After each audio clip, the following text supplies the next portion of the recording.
ሰላም ጤና ይስጥልን ውድና እየተከበራችሁ የዩቲዩብ ቤተሰቦቼ እንዴት ናችሁልኝ? ሰላም ናችሁ ወይ? እኔ ያለው እግዚአብሔር ይመስገን እጅግ በጣም ደህና ነኝ። ቤተሰብ ሁላችሁም በያላችሁበት የእግዚአብሔር ሰላም ይብዛላችሁ። ኦርቶዶክሳውያን ቅድስት ድንግል ማርያም ሁላችሁንም በያላችሁበት ተጠብቋችሁ። ዛሬም አቡነ አረጋዊ የጻድቁ ክብረ በዓላቸው ነው።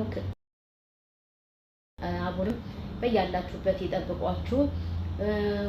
ሙስሊም ወገኖቼን እህት ወንድሞቼንም አላህ በያላችሁበት ይጠብቅልኝ። እኔም አለው እግዚአብሔር ይመስገን ደህና ነኝ። እንግዲህ ትላንትና ሄለንንም አይተናል። እንትን ላይ ቲክቶክ ላይ የለቀቀችውንም ደግሞ ተቆራርጦ ይወጣም እንዲሁ አይቻለውና መጀመሪያ ነገር ወጣ ስለባለፈው ህይወቷ እያነሱ ወደ እነሱ እንድትመለስ የሚፈልጉ ሰዎች አሉና ለነሱ መልስ ስለሰጠችም በጣም ደስ ብሎኛል። ጎበዝ ናት ሄሉ በነገራችሁ ላይ እና አንዳንድ ሰው ቢሆን ማለት ነው የጨረሰውን ልቡ የተሰበረበት ምናምን ነገር እንኳን የሆነ በቃ ክፍተት ሲያገኝ ወደዛ መመለስ የሚፈልግ ሰው አለ። የእውነቴን ነው የምነግራችሁ። እና ሄለን ግን ያኛውን ነገር ሳትፈልግ አሁን ያለችበትን ለመቀጠል እንግዲህ ለነዛ መልስ ሰጥታለች ማለት ነው። ግርም የሚለኝ ግን ማለት ነው ቤተሰብ የእውነት የሆነ እንትን ናሂን በእዳ ተይዟልና እዳ አለበት።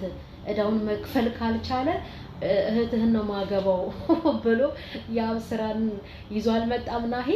ያ ነገር ትዝ አለኝ ማርያምን ዛሬ ማለት ነው የእውነት። ከዛን እንዲያልኩኝ ሄለንና የአብ እኮ መጀመሪያውኑ እነዚህ ሰዎች በቃ በዛ ምክንያት መጡ እንጂ የእውነት እግዚአብሔር በቃ ያገናኛቸው ልጆች ናቸው ብዬ አሰብኩኝ። ምክንያቱም ለምንም ትዝ እንዳለኝ እኔ አላውቅም። ጌታን ነው የምላችሁ የእውነት ትዝ አለኝ። በቃ እንዴ ያብና ሄለን እኮ ያብ የመጣው እንግዲህ ሄለንን አገባለሁ እዳይን ካልከፈልክ ብሎ ነው አይደለ? በናሂ በኩል ነው የመጣው።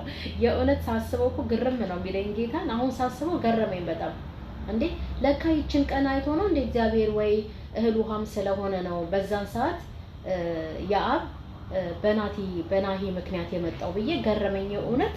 እና አሁን ለሄለን ማለት የፈለኩት ምንድነው መሰላችሁ ቤተሰብዬ፣ ሄለን ተረጋግተሽ ወደ ህይወትሽ ተመልሰሽ ከእንትና ጋራ ከልዑል ጋራ በስነ ስርዓቱ ድራማም አትስሪብን እኛ ላይ ይበቃል። በቃ ድራማም በጣም የገባን ቢገባንም ያልገባቸው ደግሞ ስለነሱ ይጨነቃሉ። ማርያምን ይጣላሉ፣ ይሰዳደባሉ፣ ስድድብ ደረጃ ድረስ የደረሱም ልጆች አሉና ይህንን በማሰብ ለኦዲየንስሽም በማዘን ወደ እውነታው መተሽ ድራማው ይብቃና ከያብ ጋራ በስነ ስርዓቱ እንደ በፊቱ ጥሩ ህይወት አሳለፍን ምናምን እያልሽ የእውነት ለመናገር ማለት ነው ደስታ የሰጠሽ እኮ ያብ ስራ ነው።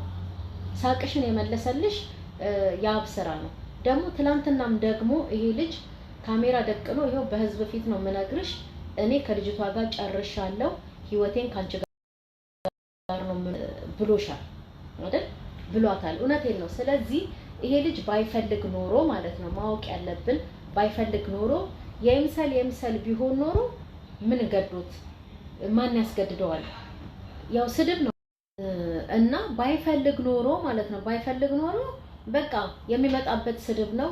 ያንን ነገር ችዬ በቃ መራቅ እችላለሁ ፈልጋለሁ ብሎ መራቅ ይችል ነበረ። የእውነቴን ነው። ስለዚህ ትላንትናም እሷን ለማስረዳት ሄለንም ደግሞ በጣም ነው የምትፈልገው። እውነት ለመናገር ሄለን እንዳየኋት ከሆነ ትላንትና ማለት ነው በጣም ነው የምትፈልገው። እውነት እግዚአብሔር ያድርግላት ማርያምን። እውነቴን ነው። ግን ሲያቅፋት እየታቀፈችለት ነው ስለምትፈልገው ነው ስለምትወደው ነው። ሁለቱም ውስጥም ፍቅር አለ። ስለዚህ ሄለን በቃ ከድራማው ወጣ የልዑልንም ነገር እንደዚህ ጎን ላይ ታድርገው። ማንኛውም ጓደኛ እኮ ስለ ጓደኛው አንዳንድ ደግ ጓደኛ እኮ ስለ ጓደኛው ይከራከራል እኮ። ግን ደግሞ ቢሆንም ልዑልም ተመቶ አይደለም እንደው ተመቶ እንኳን ቢሆን ለድራማ የጠቀለለው ፋሻ ነው እንጂ ትክክለኛ የምትኖሩት አይደለም። ቢሆንም ግን በቃ ይበቃል። ድራማ ነው፣ ድራማ ተሰርቷል። ብዙ ልጆች የምር መስሏቸው አዝነዋል። እኔ ራሴ በቃ አንቺ እንትን ካላልሽ እሱን ካልፈለግሽ እውነትም የእውነት ከሆነ ቀለበቱን አውልቂና አሳየን ብዬ ነበረ። ግን ትላንትና እንዳየሁት ሁሉም ነገር ድራማ ነው፣ ሁሉም ነገር ፕራንክ ነው። ምክንያቱም አሁን ለሚቀጥለው እንግዲህ እንደተባለው ሽማግሌ ሲባል ምን ሲባል ብዙ ወጪ በኢትዮጵያ ኑሮ ውድነት የምሬ ነው ጌታን። ስለዚህ ያም ስለሚያስፈልግ ለዛም ወጪ ብር ስለሚያስፈልግ ብርም ለመስራት ነው። በጣም ተረድተናል። የእውነት ግን ደስታሽን የመለሰው በዋናው እንደ ዋናውን ነገር ለመናገር የመጣሁት እኔ ሄለን የእውነቴን ነው የአብ ስራ ነው ደስታዋን የመለሰላት፣ ደስታ የሰጣት፣ ሳቋን የመለሰላት፣ በጣም በቃ ደስተኛ እንድትሆን ያደረጋት።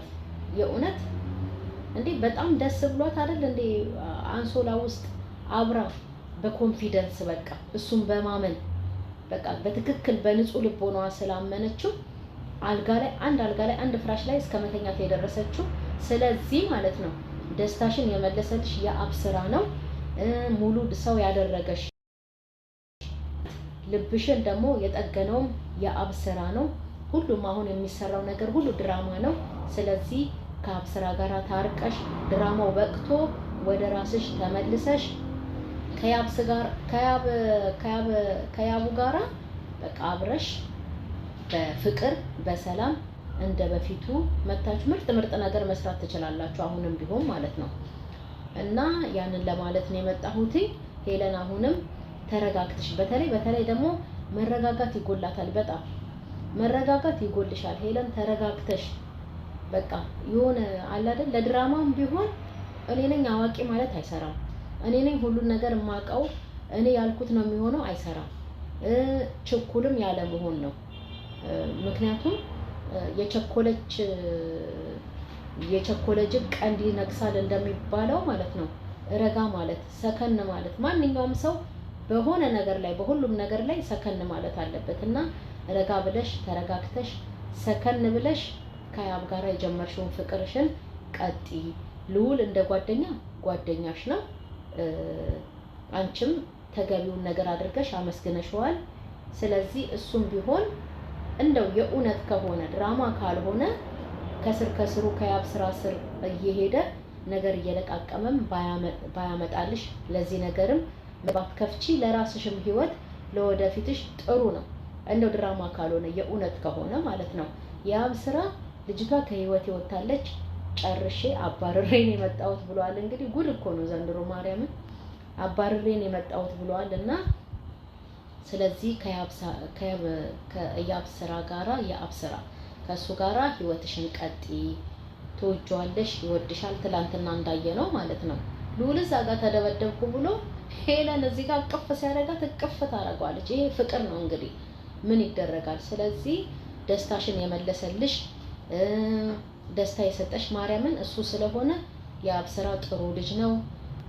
ጥሩ ሰው ባይሆን ኖሮ አሁንም በካሜራ ወጥቶ በህዝብ ፊት ይቅርታ አድርጊልኝ ህይወቴን ካንቺ ጋራ ነው መኖር መቀጠል መፈልገው ብሎሻል።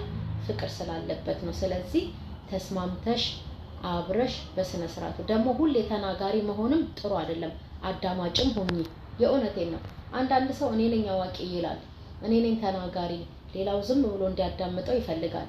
ግን አንዳንዴም ደግሞ እሱም መማር ያለበት ነገር ስለሚኖር ሰውን ማዳመጥ ግድ ይለዋል ማለት ነው። ስለዚህ ሄለን ሁሌ ተናጋሪ መሆን፣ ሁሌ ደግሞ ለነገሮች ቸኩል ያለ መሆን፣ አዳማጭም እንደገና ደግሞ ለነገሮችም ቦታ ሰጥቶ አስተውሎ መስማትም አስተውሎ መናገርም ሳይቸኩሉ መወሰንም ሄለን ላንቺ በጣም ይሄ ነገር ስለሚያስፈልግሽ ይሄንን አድርጊ እላለሁኝና እግዚአብሔር ቀሪ ዘመናችሁን ከያብ ስራ ጋራ ባርኮ በሰላም ደግሞ ቀሪውን ደግሞ መጪውን መልካሙን ነገር ስለናንተ ያው እንመኛለን ማለት ነው። አመሰግናለሁ።